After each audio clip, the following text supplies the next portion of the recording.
years, all alluded to in the verse so many years earlier, while Moshe was on high and did not even come down yet to convey the building campaign of the tabernacle. We're already alluding to the length of days of the first and second Beis Hamikdash. Verse 9, Kechel asher ani maraischa, according to everything I will show you, es tabnis hamishkan, the pattern, so to speak, the shape of the Mishkan, v'es tabnis kol kelev, and the patterns and shapes of all of its vessels, v'chein tasu, and so you shall do. 9, Kechel asher ani maraischa, kan here, es tabnis hamishkan, amikra zamechobel amikshal ma'alayimenu. This verse continues from the verse earlier, v'yosuli migdash, make a sanctuary, Kechel asher ani maraischa, everything that I'm showing you. V'chein tasu, the date is for all generations, meaning, if one of the vessels shall go lost, or later when you make the vessels for the holy temple, for example, shulchones, the many showbread tables, or menorahs, and the many menorahs, because in the Beis Hamikdash there was more than one, v'chiyedus, and the lavers, and the stands which Shlomo HaMelech made, copy this form.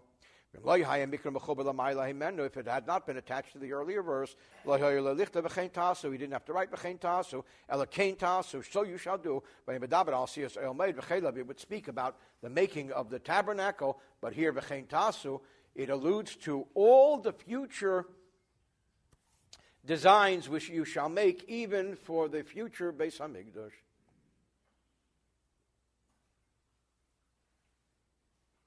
The Baal HaTurim brings down here that the word mareh has a numerical value of Gavriel, the angel Gabriel. That Gabriel was there assisting Moshe in the design of the tabernacle precisely. Gavriel is Gvura, that's precision.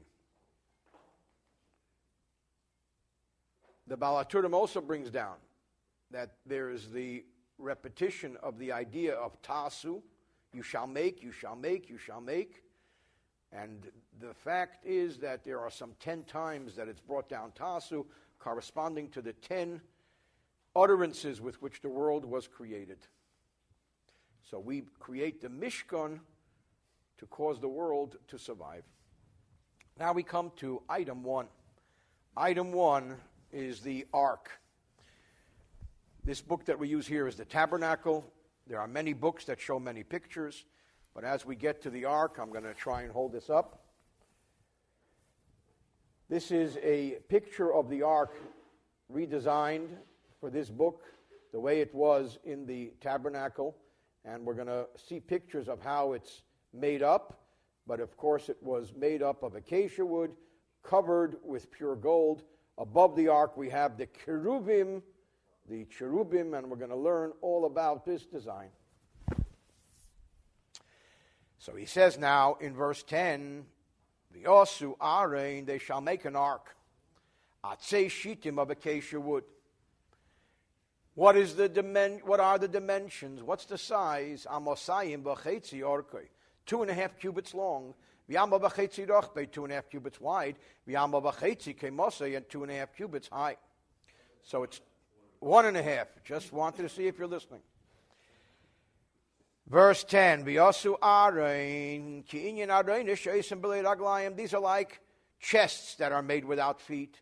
Asuyim kimin argus, like a box. Shekedim, which is called Isrim Belaz, Yeshiv al Shulav, sitting on its bottom. The Baal HaTurim says, V'yosu arein. Aaron has the word of Oron, their light. This is the light of Israel. It also has the letters of Norah, which is awesome. That's especially a valley word, awesome. All of the dimensions of the ark have a half in them to show that when someone truly accomplishes in his Torah study, he's humbled and he knows he's only half. Now, the ark was made of acacia wood, but overlaid with gold. You should cover it with pure gold, from within and without. And then you shall design upon it, make upon it, a crown of gold, sabiv, round about.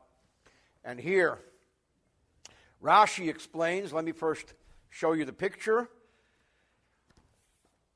and then we'll see Rashi's explanation. Rashi explains that actually 3 separate wooden arks were made. One fit into the other. We see here in this picture, if you can see it, 1, 2, 3. One slides into the other. Now let's look at Rashi as he explains it.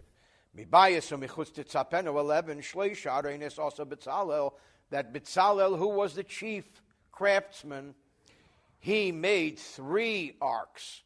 Shnayim shel zav, v'echad shel eitz, 2 of gold. Correction, 2 of gold and 1 of wood. V'arba ksolim, and 4 walls, v'shulayim l'chol echad, and bottoms for each, of suchim ilmayla. So that's how you can have it overlaid. Nosan shel eitz b'seich shel zav, he placed the wooden ark in the ark of gold, v'shel zav b'seich shel eitz, and the ark of gold in the wooden ark. V'chipa svasel alyena b'zav. The only problem was the edge, the wood was still visible. He covered the edge with gold. Nimtzim mitzupa mibayis mechutz. It was overlaid with gold from without and from within. So I believe I said earlier he made 3 wooden arks. That was a slip of the tongue. He made 1 wooden ark and 2 golden arks. Zeir zov kimin keser mukap leisov, like a crown round about. Lamayla misvasav, above its rim. She'also oren achitzin gavaya min apnimi. He made the outer ark higher than the inner ark. Achol lemul ovi akpedes. Opposite the thickness of the ark cover, slightly above it, so that when the ark cover, which we're going to learn about, lays on the thickness of the walls, the crown extends above, above the thickness. This is a sign of the crown of the Torah. Now he says, you shall cast or pour for it 4 rings of gold. Outside the ark there were rings of gold. And you place it on the 4 corners. What are the purpose of these rings? The staves are going to go through these rings. 2 rings upon one side, and 2 rings on the other side. Rashi casting pames of ketargomes viesa, corners of azabes alyenis samach lechapedes hayinusunis, in the upper corners near the ark cover they were placed. Shtayim bikan, 2 on each side. Leroch b'shaloron, on the width of the ark.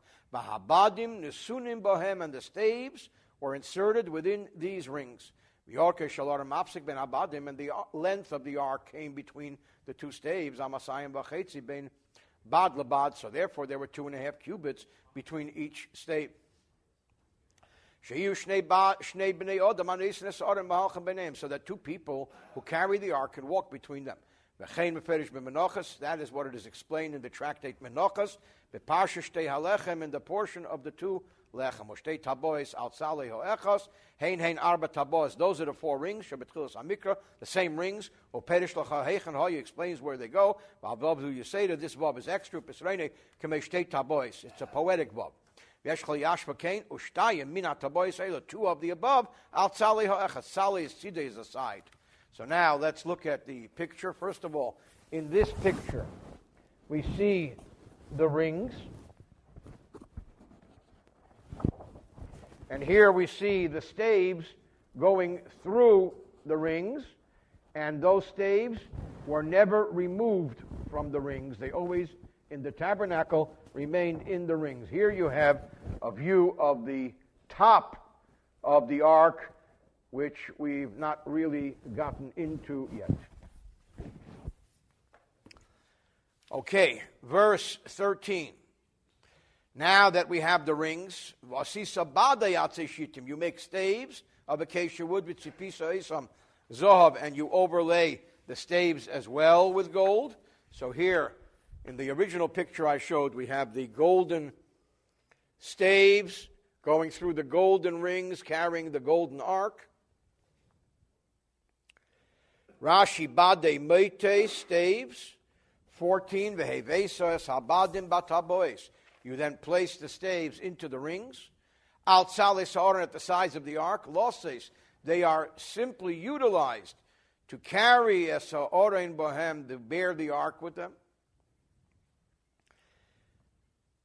15, Betabes ha'orein yiyu abadim, in the rings of the ark shall the staves be, le yasuru mimenu, they shall never be removed. In the tabernacle, these staves remained in the ark even when it was permanently or semi-permanently, temporarily set up. Whether the ark was moving or not, the staves always remained there. 15, Rashi, lo yasuru mimenu le'elam, they could never, ever be removed. There's an interesting teaching that everything has a symbolism, of course. What is the symbolism of the staves? The ark, of course, represents the Torah. The staves represent those who hold and support the Torah, those who fund Judaism. They are eternally attached to the ark by virtue of the fact that someone gives charity, and especially when someone is constant and consistent. And the staves don't move, they are eternally attached to the Torah, so that the staves that allow the ark to function are eternally attached to the ark. That's an interesting symbolic teaching into the significance of why the staves of the ark should never be removed. 16, final verse in today's Torah portion, V'nasato el ha'orein, and you should place into the ark eis ha'edus, the tablets of testimony, asher eten elecha, which I, God, will be giving you, because God is speaking to Moshe on the top of Mount Sinai. V'nasato el ha'orein, k'mei bo'orein, within the ark, ha'edus, the tablets, ha'torah, the Torah, shehi lo'edus, which is the testimony b'ni u'b'nechem, between me and you, shetzivisi eschem, that I have commanded you, mitzvahs, the commandments, haksubes ba, which are inscribed and written into the Torah. There's one more Baal HaTurim I'll share with you on 11. Zohov toher mibayis u'michutz. That the idea of the Zohov and the toher, that the gold has to be pure within and without, has the numerical value of hine hachacham yatocho kibaro, that a Torah scholar, his essence, his internal actions, his essence being should be like his external vision. People should be truly what they look like. And you shouldn't have people who look like they are one and act like they are something else. So that is the interesting teaching of the Baal HaTurim. Okay, end of today's Torah portion.